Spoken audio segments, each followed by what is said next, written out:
Welcome to the Deep Dive. Today, we're really cutting through the noise on something I think a lot of us wrestle with pretty much every week. Oh, yeah. What's that? Those evenings, the ones that just seem to evaporate after a long day. Right. You're totally fried, maybe feeling like you've put in a 16-hour day, even if you haven't. Exactly. Running on fumes. But you still desperately want to, be present for your family or maybe hit the gym or just work on something you care about. It's such a common trap, isn't it? Most people sort of mentally split their day in two. There's work, and then there's, well, trying to avoid work or recover from it. Yeah, and that second part, it often gets swallowed whole by just pure exhaustion or maybe, mindless scrolling. Leaving you feeling like you're always playing catch up on your own life. Precisely. So our mission today is to look at how to transform those disappearing evenings. We're going to unpack 8 pretty transformative hacks. Okay.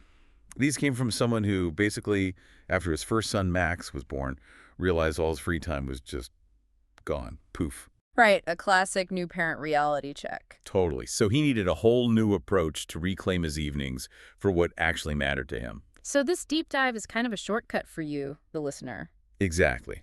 Think of it as your shortcut to getting really well informed on practical strategies for intentional living. We've pulled out some surprising facts and crucially actionable insights from the source material. Hopefully helping you navigate that feeling of information overload. Yeah, and maybe spark a few aha moments you can actually use, like tonight. All right, let's get into it then. Okay, hack number 1 to reclaim your evenings. Use your feed to feed your mind. Now, I bet, like me, you've heard the usual advice a million times, right? Delete social media, get off your phone, that kind of thing. Exactly. But the insight here, from our source, it's counterintuitive. It's not just using social media, but realizing it can be like a personalized university. If you know how to design the curriculum, basically. Right. It could even deliver more targeted knowledge faster than, traditional education. It's all about learning how to hack your algorithm. What's really fascinating there is the focus on being intentional. Your feed fundamentally just mirrors what you've clicked on before, right? Mm-hmm. So to turn it into a learning tool, you have to actively teach it what you want. The strategy mentioned is searching for topics you're interested in, AI, marketing, whatever skill. And then engaging with that stuff. Yes, engage with those videos. And there is even this sort of sneaky way I mentioned, leaving comments like FYP. FYP.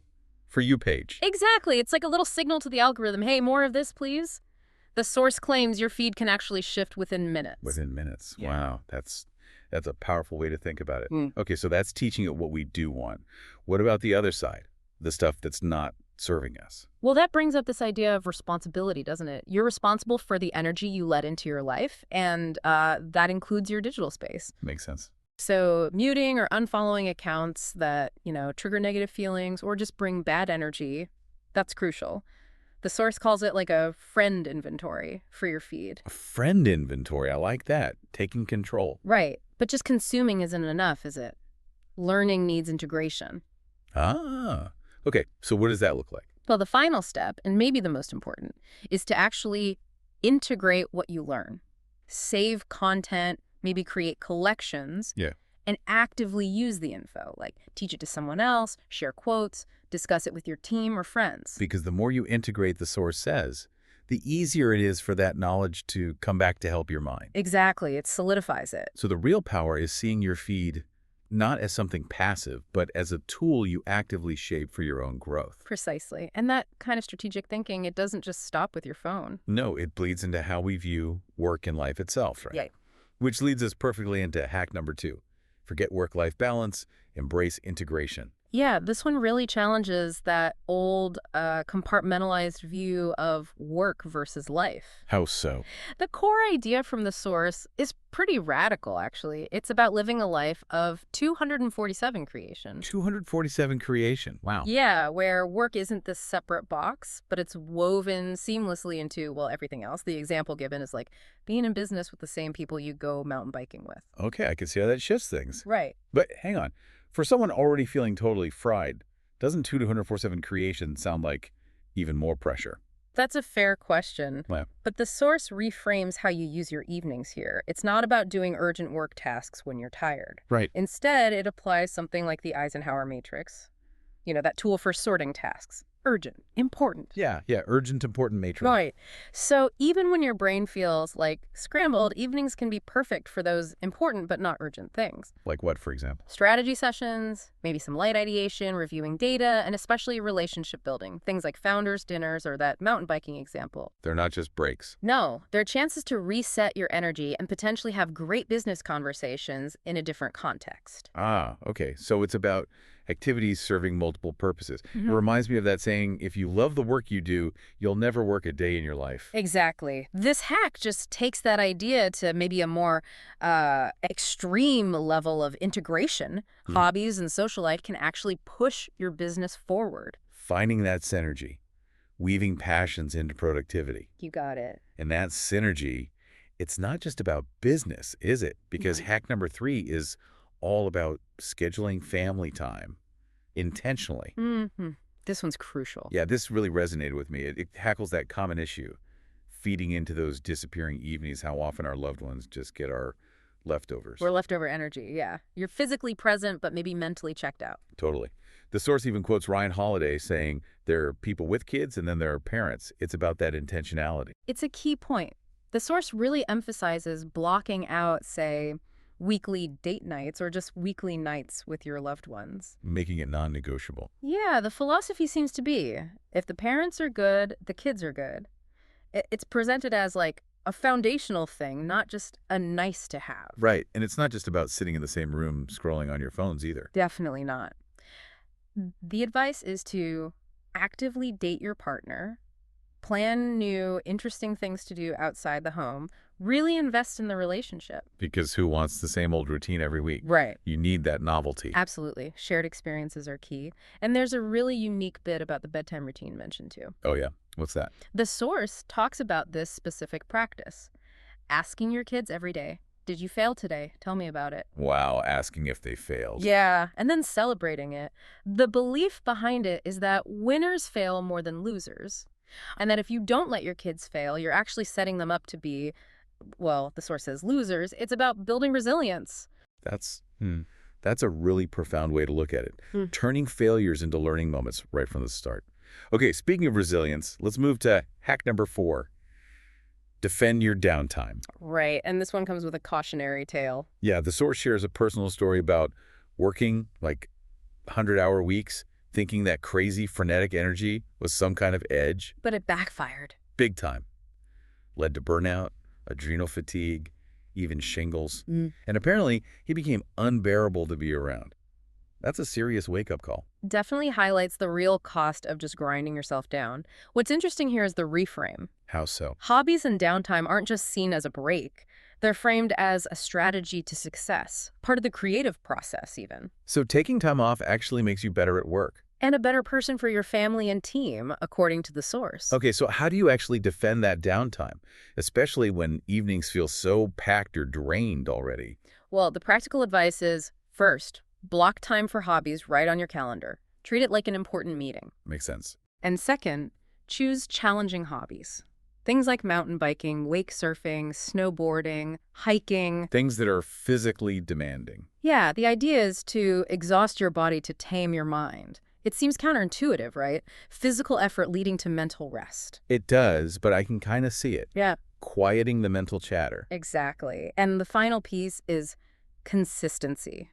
Make it recurring. So it doesn't fall off the schedule. Right. Send recurring calendar invites for group stuff, like ball hockey was the example. Yeah. That way, it becomes a priority. Consistency compounds the benefits. That consistency definitely builds momentum. Yeah. Okay, hack number 5. Never eat alone.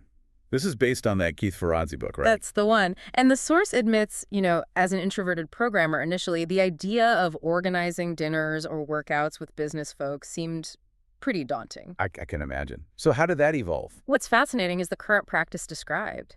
He now connects with new people through hard physical activity like founders' hikes before they even sit down for a meal. Hike first, eat later. Yeah, the thinking is it benefits both people physically, and it creates the space for you to have really great conversations. It builds genuine rapport first. That's actually a brilliant way to break the ice and build connection before you get into any kind of business talk. Absolutely. And it ties directly into a key networking insight mentioned, Which is? that loose ties lead to the biggest opportunities. Loose ties, meaning people you don't know that well. Precisely. Your close circle. They mostly know what you know, what opportunities are already around you. But it's those newer contacts, the loose ties, that often bring the unexpected, potentially big opportunities, the source even says, to make you money. Expanding your sphere. Okay, that makes sense. And there's a practical tip for events, too. Yeah, a neat little hack. If you're at an event, book a table at a nearby restaurant. Then, as you meet interesting new people, just ask, hey, do you got dinner plans? Oh, nice. Do you want to come to dinner? I've invited a few other people. Suddenly, you're the connector, the person who brings everyone together. You become the hub. That's a really smart way to leverage networking events. Yeah. Okay, shifting gears slightly, but still related to creating your environment. Hack number 6. Avoid the dragon. Don't try to slay it. Right. This one has a really powerful core principle. Your environment will always win over your willpower. Environment beats willpower. Key idea is to engineer your surroundings so that the good choice is the only choice, or at least the easiest one. So it's less about fighting temptation and more about removing it? Exactly. It leans heavily on behavioral science. Yeah. Willpower is, finite. It runs out. Your environment is constant. Gotcha. What are some examples? Well, there's a story about a friend trying to lose weight. He couldn't bring himself to throw out snacks entirely. Relatable. But he could move them out of the main, easily accessible pantry. Another personal example from the source. A serious peanut butter and chocolate habit. Oh. The solution.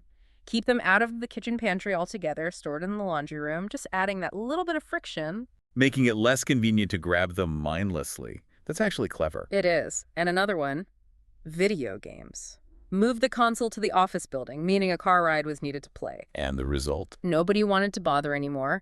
The effort outweighed the impulse. It's all about proactively designing your space to support your goals, not relying on sheer grit. Removing the decision fatigue.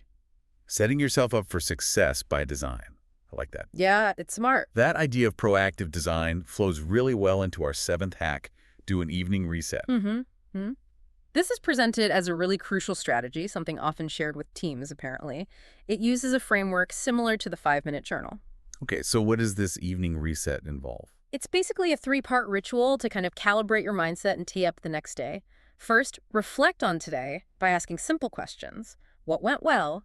And what did you learn? The focus is deliberately on celebrating wins, not dwelling on the to-do list you didn't finish. Redirecting energy to the positive. Exactly. The source says it redirects energy to awesomeness and actually leads to better sleep. Okay, part 1.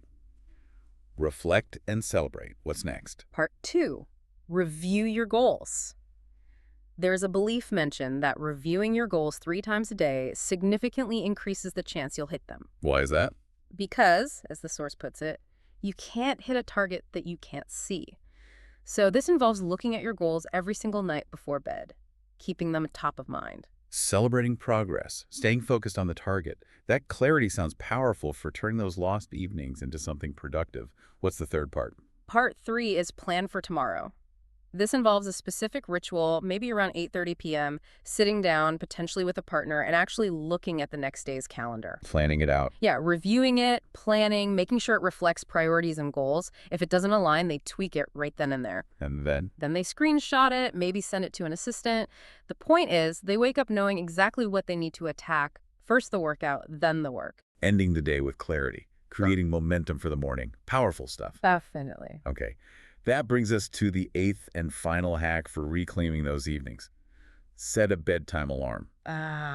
Yes. This one starts with a story I think many can relate to. A client who used, get this, 7 different morning alarms. 7 alarms. Just to keep hitting snooze. Apparently. Yeah. And the source makes the point that thinking this is somehow normal is actually a big no-no. Yeah, probably not the best start to the day. Not ideal.